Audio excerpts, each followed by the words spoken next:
आज एक बहुत इंपॉर्टेंट टॉपिक जो है वो हम कवर करने वाले हैं and that is drain of wealth. Last video में मैंने आपको economic causes of revolt of 1857 करवाया था, जिसमें हमने डी इंडस्ट्रियलाइजेशन पढ़ा था, उसके बाद कमर्शलाइजेशन ऑफ एग्रीकल्चर पढ़ा था, देन हमने पढ़ा था इंडेप्टेडनेस, रूलर इंडेप्टेडनेस, और फिर और भी बहुत से पॉइंट्स थे जो हमने वहाँ पे पढ़े थे। उसका जो लास्ट इकोनॉमिक कॉज था that was drain of wealth. तो ड्रेन ऑफ वेल्थ जो है वो आपका preliminary and mains point of view से, दोनों ही पॉइंट ऑफ व्यू से बहुत इंपॉर्टेंट टॉपिक है। इंडिविजुअली भी बहुत बार ड्रेन ऑफ वेल्थ को जो है वो पूछ चुके हैं। ड्रेन ऑफ वेल्थ एक चीज़ और जो है जो इसके साथ कनेक्टेड है वो है कि इसी के बाद, इस थ्योरी के बाद एक इकोनॉमिक नेशनलिज्म इंडिया में आया था। वो फर्दर क्लासेस में हम पढ़ेंगे कि वो इकोनॉमिक नेशनलिज्म क्या है। बहुत बार यूपीएससी में इकोनॉमिक नेशनलिज्म के ऊपर क्वेश्चन आ चुका है, तो उसका ओरिजिन जो है वो ड्रेन ऑफ वेल्थ से ही स्टार्ट है। तो सबसे पहले हम बेसिक्स पढ़ेंगे कि ड्रेन ऑफ वेल्थ होता क्या है। तो एक बहुत जनरल इसकी जो डेफिनेशन है वो हर बार आपने देखी होगी बुक्स में भी और हर जगह, लेकिन उसको समझने की ज़रूरत है। वो है क्या कि ड्रेन ऑफ वेल्थ का मतलब है constant flow of wealth. Wealth क्या होती है? दैट इज़ वैल्यूएबल पोजेशन और मनी, यानी किसी वैल्यूएबल पोजेशन की फॉर्म में या मनी की फॉर्म में कांस्टेंट जो है वो कॉन्स्टेंटली क्या कर रही है? ड्रेन कर रही है, बाहर जा रही है, फ्लो हो रही है। और कहाँ जा रही है? फ्रॉम इंडिया टू इंग्लैंड, कि इंडिया से इंग्लैंड में जा रही है।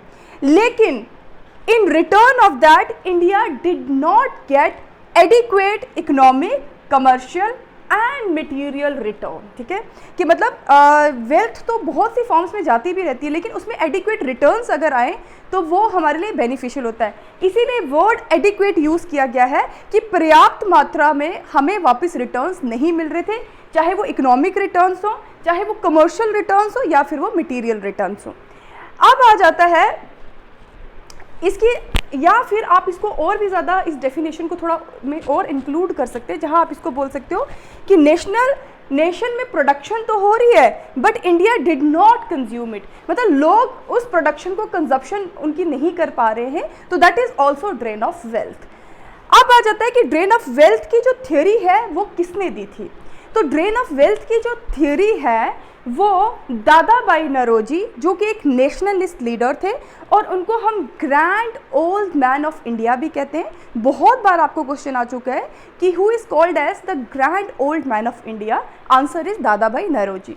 दादा भाई नौरोजी ने क्या किया कि इस थ्योरी को उन्होंने कुछ 3 रिसर्च पेपर्स जो थे अपने वो पब्लिश किए, जहाँ पे इन्होंने इस थ्योरी को मेंशन किया था। वो 3 रिसर्च पेपर्स कौन से थे? एक था इंग्लिश डेप्ट टू इंडिया, एक था wants and means of India, और एक था on the commerce of India. That means कि ड्रेन ऑफ वेल्थ जो है थ्योरी ऐसे एकदम से ओरिजिनेट नहीं होगी। दादा भाई नौरोजी ने अपने बहुत से रिसर्च वर्क में, बहुत से रिसर्च पेपर में इसको मेंशन किया था। लेकिन इस थ्योरी को प्रोमिनेंस कब मिली? इस थ्योरी को प्रोमिनेंस मिली, दादा भाई नौरोजी की एक बुक थी जिसको बोलते हैं poverty and un British rule in India. That is the most important book. इसके बारे में बहुत बार क्वेश्चन आ चुका है। इस बुक में इसको प्रोमिनेंस मिली। प्रोमिनेंस कैसे मिली? कि जब इस बुक में ड्रेन ऑफ वेल्थ का दादा भाई नौरोजी ने मेंशन किया, तो और भी उस टाइम पे जो इकोनॉमिस्ट थे या हमारे नेशनल लीडर्स थे, उन्होंने उसको कॉर्पोरेट किया। कॉर्पोरेट मतलब इस थ्योरी को सपोर्ट किया। तो वो कौन कौन थे? जैसे आर.सी. दत्त। आर.सी. दत्त का एक वर्क था इकोनॉमिक हिस्ट्री इन इंडिया, जो 1901 में आया था। उसमें भी उन्होंने दादा भाई नौरोजी की इस ड्रेन ऑफ वेल्थ थ्योरी को सपोर्ट किया। तो ये इकोनॉमिक हिस्ट्री इन इंडिया, ये क्वेश्चन भी आपको आ चुका है कि ये बुक किसने लिखी है। उसके बाद एम.जी. रनादे ने भी एक बुक थी उनकी, एसे ऑन इंडियन इकोनॉमिक्स। तो इसमें भी इन्होंने मेंशन किया ड्रेन ऑफ वेल्थ को। और फिर जॉन सोलोवियन ने किया, जी.वी. जोशी और डी.ई. वाचा, ये सब जो नेशनलिस्ट थे, इन्होंने भी दादा भाई नौरोजी की जो ड्रेन ऑफ वेल्थ थ्योरी थी उसको सपोर्ट किया। दैट्स वाई कि ये बहुत प्रोमिनेंट हो गई उस टाइम पे।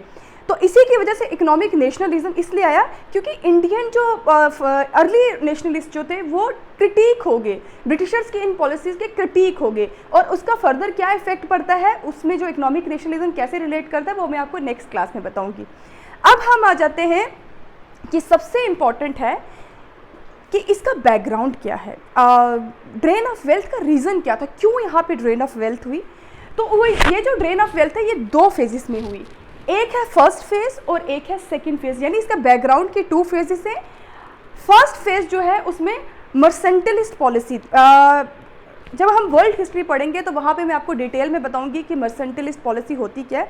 इस पॉलिसी को कैसे इन्होंने इंडिया में अप्लाई किया कि ये जो इकोनॉमिक ड्रेन करते थे वो बुलियंस की फॉर्म में करते थे। बुलियन मतलब गोल्ड एंड सिल्वर। होता ये था कि ब्रिटिशर्स जब इंडिया में जब उन्होंने अपना ट्रेड, स्टार्टिंग में वो एज ए ट्रेडर इंडिया में आए, तो जब उन्होंने ट्रेड स्टार्ट किया तो ट्रेड को बैलेंस करने के लिए बैलेंस ऑफ ट्रेड क्या होता है कि एक्सपोर्ट और इंपोर्ट जो हैं वो इक्वल होने चाहिए, या फिर थोड़ा सा डिफरेंस हो तो चलेगा। लेकिन ये क्या करते थे कि एक्सपोर्ट बहुत ज़्यादा करते थे और इंपोर्ट बहुत कम कर रहे थे। तो इसीलिए ईस्ट इंडिया कंपनी ने क्या किया कि जो ब्रिटिश अथॉरिटीज़ जो लंदन में बैठी थी उनको बताने के लिए कि इंडिया में ट्रेड ऑफ बैलेंस है, उसके लिए वो क्या करते थे कि इंडिया के गुड्स को बहुत ज़्यादा एक्सपोर्ट करते थे और बुलियंस यानी गोल्ड और सिल्वर की फॉर्म में इंपोर्ट बताते थे कि हम इनको इंपोर्ट कर रहे हैं इंडिया में, ताकि एक बैलेंस ऑफ ट्रेड जो है वो ब्रिटिश अथॉरिटीज़ को लंदन में वो शो कर सकते हैं। कौन? East India company. तो इसकी वजह से क्या होने लगा कि बैटल ऑफ प्लासी से पहले उन्होंने इसी पॉलिसी को पकड़ के रखा, बुलियंस को इंपोर्ट करते थे और उसके रिटर्न में गुड्स को यहाँ से एक्सपोर्ट करते। लेकिन वो बुलियंस यानी जब वो गोल्ड और सिल्वर इंडिया में आता था तो वो इंडियंस के किसी काम का नहीं था, उसको भी यूटिलाइज कौन कर रहा था? ब्रिटिशर्स। ईस्ट इंडिया कंपनी ही उसको क्या कर रही है? यूटिलाइज करिए। यानी ये टू वे प्रोसेस चल रहा था कि गुड्स तो जा रही हैं, उसमें भी इंडियंस को कोई फायदा नहीं है, लेकिन उसके रिटर्न में जब बुलियंस इंडिया में आ रही है और वो भी वो उसकी डिस्ट्रीब्यूशन भी किसके अराउंड हो रही है? ब्रिटिशर्स के अराउंड हो रही है। तो इसीलिए इस पूरे प्रोसेस को, जो फर्स्ट फेज का जो ड्रेन ऑफ वेल्थ प्रोसेस है, उसको हम इनवर्ड जो है ये कहते हैं, इनवर्ड ड्रेन ऑफ वेल्थ कहते हैं। तो इनवर्ड का मतलब है अंदर internally he drain of wealth हो रही थी स्टार्टिंग में, ठीक है। लेकिन फिर क्या हुआ कि जो सेकेंड फेज था, second phase after the war of Plassey शुरू हुई, क्योंकि वॉर ऑफ प्लासी के बाद बहुत सी टेरिटरी जो थी वो ब्रिटिशर्स ने एक्वायर कर ली थी और उस एक्विजिशन की वजह से ये ड्रेन ऑफ वेल्थ रिवर्स हो गया। अब ये आउटवर्ड हो गया, यानी ड्रेन जो थी, ड्रेन ऑफ वेल्थ जो है अब विद इन इंडिया की जगह आउटवर्ड इंडिया यानी आउटसाइड इंडिया जाने लगी। वो कैसे जाने लगी कि ब्रिटिशर्स ने क्या किया कि जब टेरिटरीज एक्वायर की तो एक मोनोपोलिस्टिक कंट्रोल उनका एस्टैब्लिश हो गया, किसमें? इकोनॉमी में। कैसे? कि इनको दस्तक राइट्स मिल गए। दस्तक राइट्स मैंने आपको बता चुकी है वो क्या है। उसके अलावा और भी टूल्स थे जैसे दस्तूर राइट्स, नजराना और ट्रेड, फ्री ट्रेड। तो इसकी वजह से क्या होने लगा कि पैसा जो जनरेट होने लगा वो पैसा सारा कहाँ जाने लगा? आउटसाइड इंडिया जाने लगा। इसीलिए इसको हम आउटवर्ड ड्रेन ऑफ वेल्थ कहते हैं। तो ये जो आउटवर्ड ड्रेन ऑफ वेल्थ है ना, दादा भाई नौरोजी की जो बुक है उसमें इसी थ्योरी को मेंशन किया गया। बेसिकली इस थ्योरी को दादा भाई नौरोजी ने मेंशन किया था कि जो सारा पैसा वो कहाँ जा रहा है? लंदन जा रहा है। इसीलिए हम जब भी डेफिनेशन दादा भाई नौरोजी के अकॉर्डिंगली, उनकी बुक के अकॉर्डिंगली जब भी हम ड्रेन ऑफ वेल्थ की डेफिनेशन देंगे तो वो हमेशा हम क्या लिखेंगे? फ्रॉम इंडिया टू इंग्लैंड, ठीक है। तो ये इनवर्ड एंड आउटवर्ड समझ आ गया, ये दोनों फेजेस में हुआ। अब आ जाता है कॉन्स्टिट्यूएंट्स कि जो दादा भाई नौरोजी की थ्योरी के अकॉर्डिंग ड्रेन ऑफ वेल्थ के कॉन्स्टिट्यूएंट्स क्या थे। तो वो कॉन्स्टिट्यूएंट्स जो है वो दो फॉर्म्स में है, एक है विजिबल फॉर्म ऑफ ड्रेन और एक है इनविजिबल फॉर्म ऑफ ड्रेन। तो विजिबल फॉर्म ऑफ ड्रेन क्या है? विजिबल फॉर्म ऑफ ड्रेन का मतलब है कि उस तरीके से फ्लो होना, इस तरीके से पैसों का या दूसरे वैल्यूएबल्स का यहाँ से ड्रेन होना जो दिख रहा है। तो दिख रहा क्या है? मैंने आपको बता दें, टेरिटोरियल एक्सपेंशन। कि जब ब्रिटिशर्स ने यहाँ पे ईस्ट इंडिया कंपनी ने टेरिटरी को जब पोजेस्ट किया तो उसके बाद उन्होंने क्या करना शुरू कर दिया? उन्होंने जो सबसे पहला सब्सिडरी अलायंस का एक प्रोविजन मैंने आपको बताया था कि ट्रूप्स जो हैं उनको मेंटेन करना, उनको रखना पड़ेगा हर प्रिंसली स्टेट को, जिसने भी सब्सिडरी अलायंस किया। तो उन ट्रूप्स का जो खर्चा है वो कौन देंगे? रूलर्स देंगे। तो ये जो पैसा था ये रूलर्स किसको देते थे? ईस्ट इंडिया कंपनी को। और ईस्ट इंडिया कंपनी ये पैसे को कहाँ फ्लो कर देती थी? इंग्लैंड में। दूसरा था कि कमर्शियल गेन्स कैसे?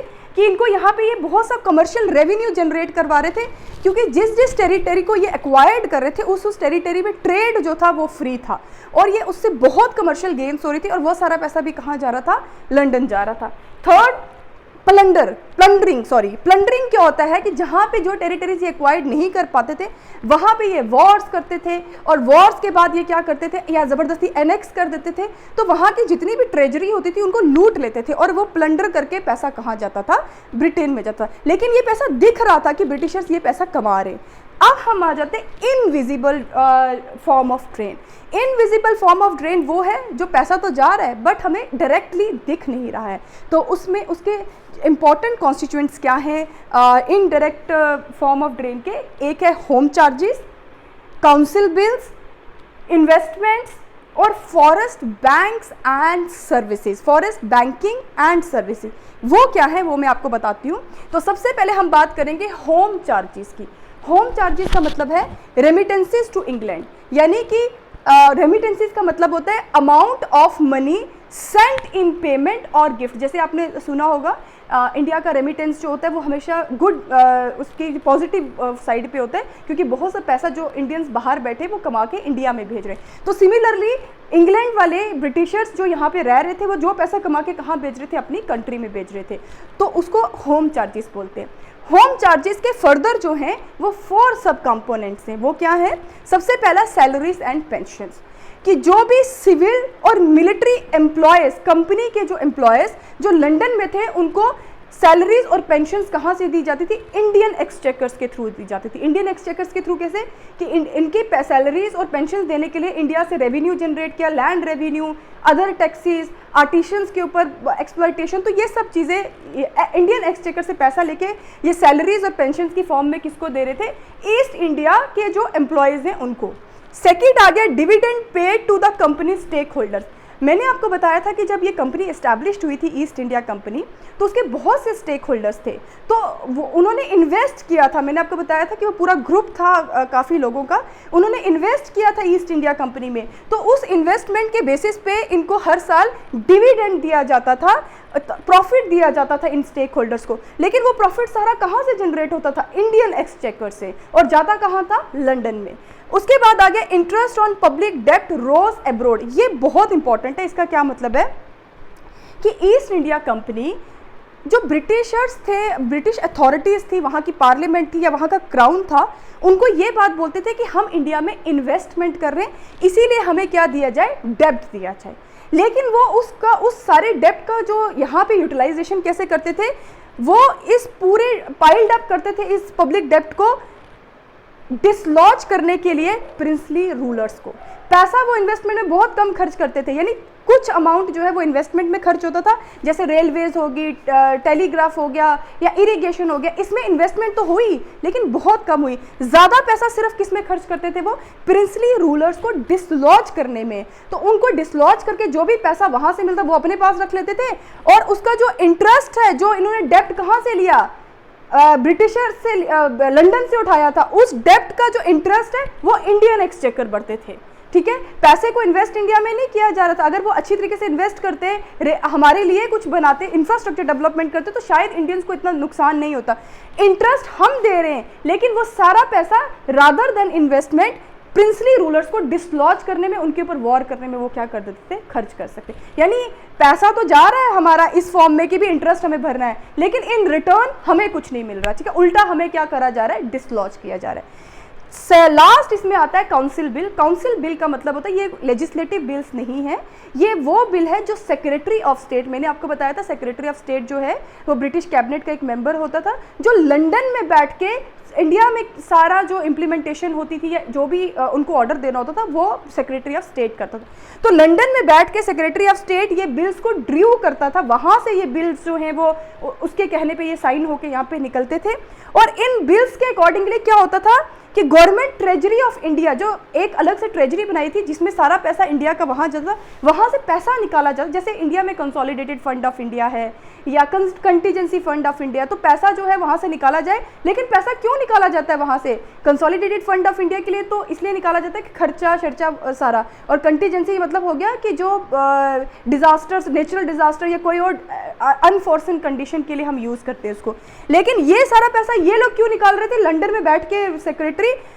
या तो अपनी रिक्वायरमेंट के लिए कि उनको कुछ ज़रूरत है तो इसलिए पैसा निकाला जा रहा है, या फिर एक और चीज़ थी कि मर्चेंट्स जो थे इनके, जो जगह जगह फैले हुए थे, अगर उनको पैसा चाहिए होता था तो ये सेक्रेटरी ऑफ स्टेट जो है उसके कहने पे पैसा जो है उनको दे दिया जाता था। लेकिन इसका सारा खर्चा किस पे पड़ता था? ट्रेजरी में पैसा कहाँ से आ रहा है? इंडियंस दे रहे हैं पैसा, लेकिन खर्चा कौन कर रहा है? ब्रिटिशर्स कर रहे हैं। ठीक है, नेक्स्ट है इसका जो फर्स्ट था होम चार्जेस, सेकंड कॉन्स्टिट्यूएंट है स्टोर्स परचेज्ड इन लंदन। इसमें क्या होता था कि जो सेक्रेटरी ऑफ स्टेट है और ब्रिटिश गवर्नमेंट, दोनों ही सेक्रेटरी ऑफ स्टेट और ब्रिटिश इंडियन गवर्नमेंट, जो ब्रिटिशर्स इंडिया में जो रूल कर रहे थे वो क्या करते थे कि मिलिट्री और military civil and marine department के लिए कुछ स्टोर्स वहाँ पे परचेज किए जा रहे थे लंदन में, लेकिन उसका सारा खर्चा जो कहाँ से निकाला जा रहा था, इंडियन से निकाला, यानी इंडियन एक्सचेकर्स उन स्टोर्स का भी क्या करेंगे, पैसा भरेंगे। नेक्स्ट आ गया थर्ड जो कॉन्स्टिट्यूएंट है वो है interest and profit on foreign capital and investment. जब ब्रिटिशर्स ने यहाँ पे इनका ट्रेड बहुत फ्लोरिश हो गया, उसी के साथ इन्होंने जो है यहाँ पे कंस्ट्रक्शन ऑफ रेलवेज भी स्टार्ट की, अदर शिपिंग बिल्डिंग्स भी ये करने लगे, तो बहुत से ब्रिटिशर्स जो थे वो आके इंडिया में क्या करने लगे, इन्वेस्ट करने लगे। लेकिन उनकी इन्वेस्टमेंट के बाद जो कैपिटल आता था वो इंडियंस को नहीं दिया जाता था, वो सारा पैसा कहाँ चला जाता था, ब्रिटिशर्स के पास। यानी इंफ्रास्ट्रक्चर तो वो अपने लिए डेवलप करते थे, अपने लिए यूज़ करते थे, और जो पैसा भी आता था वो भी अपने लिए यूज़ करते थे या फिर ब्रिटेन में भेजा जाता था, ठीक है।